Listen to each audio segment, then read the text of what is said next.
One of the strangest sentences in the Bible happens before sin enters the story.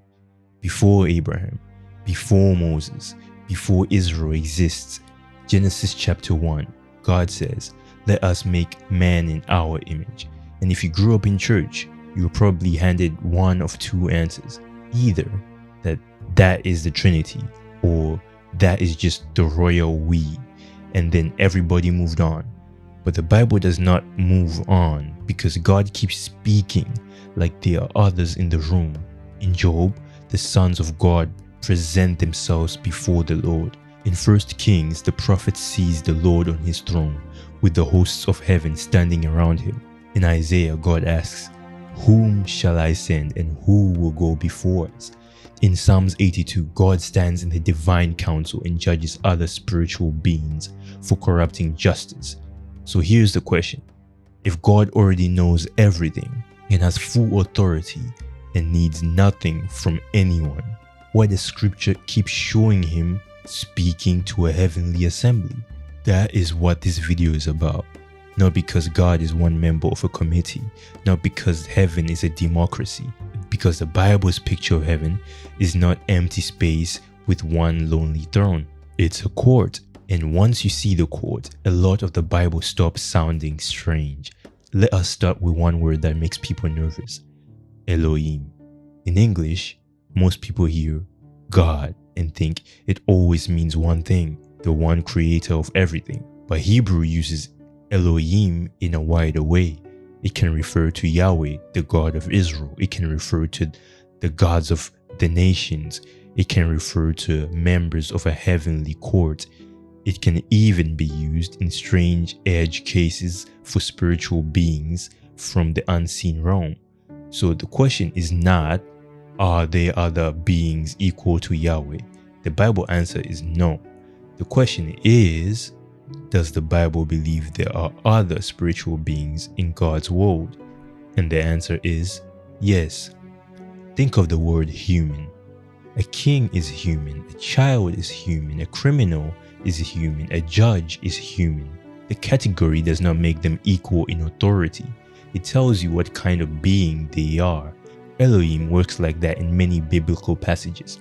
Yahweh is Elohim, but no other Elohim is Yahweh. That sentence is the guardrail.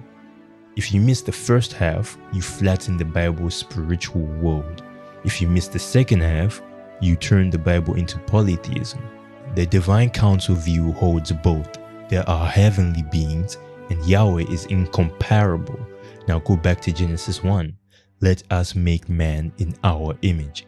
Christians are not wrong to hear later Trinitarian depth in that verse. When you read the whole Bible with a New Testament view, Father, Son, and Spirit are not an afterthought. But if we ask what the scene sounds like inside the Old Testament world, the simplest answer is that God is speaking in the presence of his heavenly court. That does not mean the heavenly council creates humanity. The very next line says, "So God created man in his own image." Singular. God alone creates. The court witnesses the decree. That matters because the image of God is not mainly about what humans are made of. It is about what humans are called to do. In the ancient world, an image was representative. A king put his image in a territory to show who ruled there. Genesis says every human being is that image, not just kings, not just priests, not just angels. Humanity is created as God's visible representative on earth, whilst the heavenly beings serve in the unseen realm. Heaven has a council. Earth gets images. That is the opening structure of the Bible. And I know that sounds strange if you were raised with a thinner picture, but stay with the passages. Because once the court appears in Genesis, it keeps appearing. Job chapter 1 is the one most people know, but often for the wrong reason. The text says the sons of God came to present themselves before the Lord, and Ha-Satan came among them. Not Satan as a proper name. Ha-Satan, the accuser, a title, a courtroom function. In the book of Job, he was not introduced as a red-horned devil from later Christian art. He was a prosecutor inside the heavenly court. That does not make the scene easier. In some ways, it makes it harder because Job's suffering begins in a legal exchange above his head. But it also proves the point. The Bible pictures heaven as a throne court where accusations can be raised, claims can be tested, and a righteous person on earth can become subject of a heavenly case. If you've ever wondered why the book of Job feels so disturbing, this is part of it. Job is not given the transcript. You are. The reader is allowed to see the courtroom that Job cannot see. Then 1 Kings 22 makes it even more explicit. The prophet Micaiah says, "I saw the Lord sitting on his throne, and all the hosts of heaven standing beside him." God asks, "Who will entice Ahab that he may go up and fall?" Different spirits answer in different ways. Finally, one says, "I will go out, and I will be a lying spirit in the mouth of all his prophets."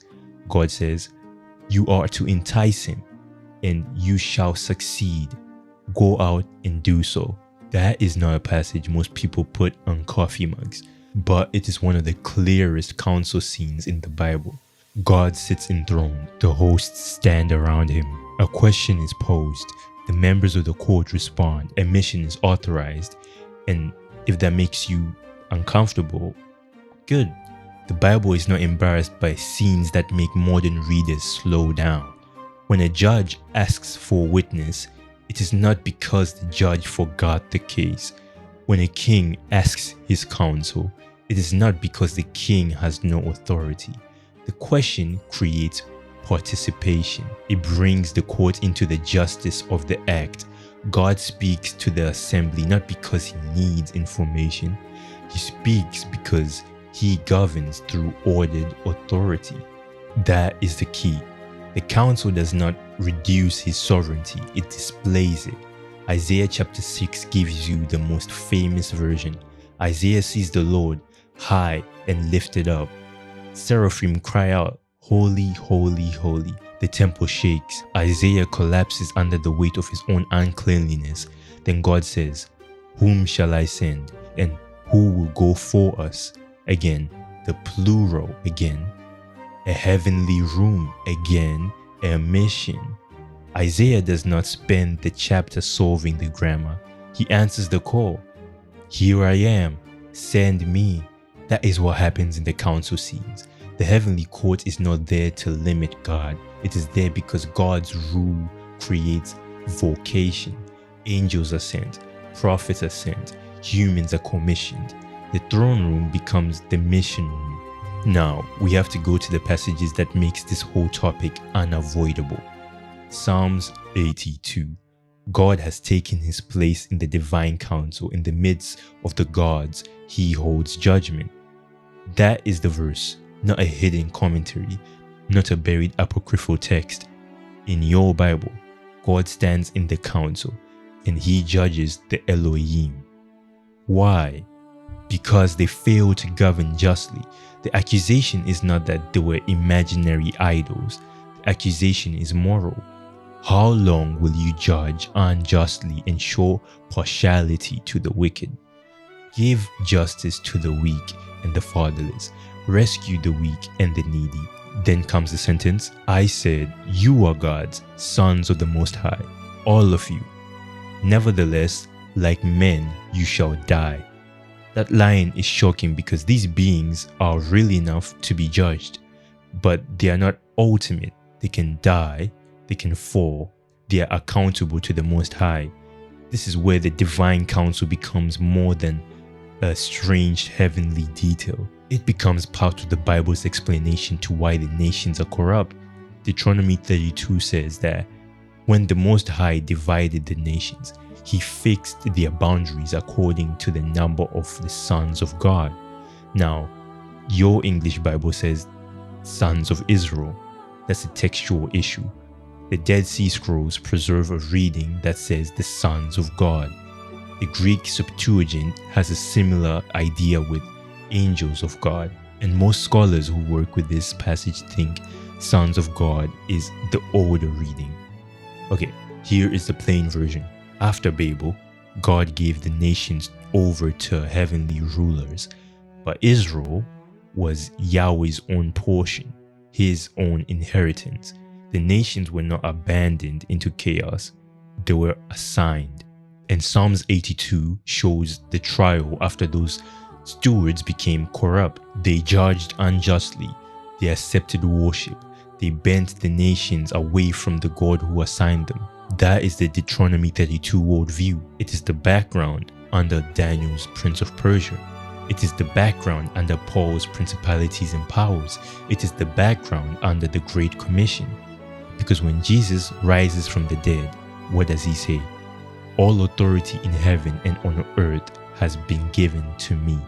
Go therefore and make disciples of all nations. Do you hear it? All authority, heaven and earth, all nations. The nations that were scattered at Babel are now being reclaimed through the risen Christ. The corrupted heavenly administration is being bypassed by the Son who receives every nation as his inheritance. Psalms 2 says, "Ask of me, and I will make the nations your heritage." Matthew 28 says, "The Son has received the authority and sends his people into those nations." The divine counsel is not a side quest. It is part of the Bible's map of rebellion, judgment, and restoration. And this is where the video can go wrong if we're not careful.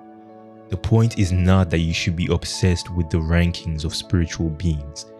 The point is that God made a world filled with delegated authority in heaven and on earth. And every delegated authority is accountable to him. Parents, kings, prophets, nations, angels, the gods of Psalm 22, all of them stand under judgment. That is why the counsel matters. It tells you that the power is never autonomous.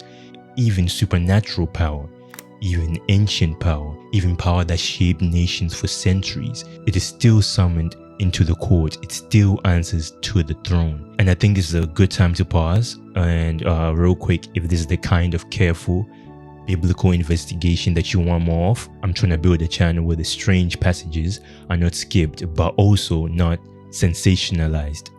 Alright, back to the video. Now, bring it back to the original question. Why does God speak to a heavenly assembly? Because kings speak in court. Because judges announce verdicts before witnesses. Because missions are commissioned from the throne room. Because God allows created beings to participate in his rule without ever surrendering his rule. And because the Bible's vision of creation is participatory from the beginning, the heavenly beings serve in heaven. Human beings image God on earth. The tragedy of the Bible is not that God made a council. The tragedy is that created rulers, heavenly and earthly, keep trying to turn delegated authority into ownership. That is what Psalm 82 condemns. That is what Babel exposes. That is what the prophets attack in the nations. And that is what Jesus comes to reverse. Daniel 7 shows the Son of Man coming with the clouds of heaven. He comes before the Ancient of Days.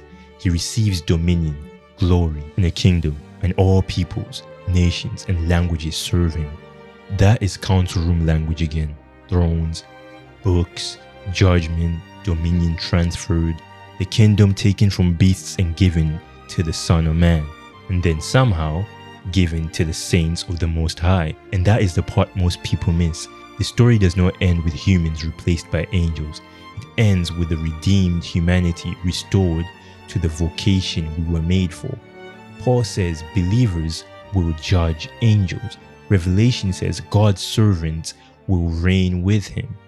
The image of God is not thrown away, it is repaired. The heavenly council shows what ordered authority was supposed to look like. Jesus shows who finally holds it without corruption, and the church is sent into the nations as the first sign that the old administration is losing its grip. So when God says, "Let us make man," you're not hearing weakness, you're hearing the king speak in his court before creating his image on earth. When God says, "Who will go for us?" you're not hearing confusion. You are hearing a throne room become a mission room. When Psalm 82 says, God judges the gods, you're not hearing polytheism, you're hearing the verdict. The Most High is not one power among many. He is the judge of every power. And that means the Bible's strange heavenly scenes are not a threat to the faith. They are a bigger picture of God's rule than many of us were given. Not a lonely throne, a living court, not a nervous deity asking for advice, a king summoning witnesses, sending messengers, judging corrupt powers, and reclaiming the nations through his Son. That is why God speaks to a heavenly assembly, not because he needs a room, because he rules it. If this helped you see these passages differently, send it to someone who has asked these questions. That question opens a bigger door than most people realize. Please subscribe if you've not already, and if you want the full research behind this video, including the Deuteronomy 32 textual issue, Psalm 22, Job's Ha-Satan scene, and the sources I could not fit here, it is all in the Patreon and Buy Me a Coffee together. Thank you for watching the whole thing.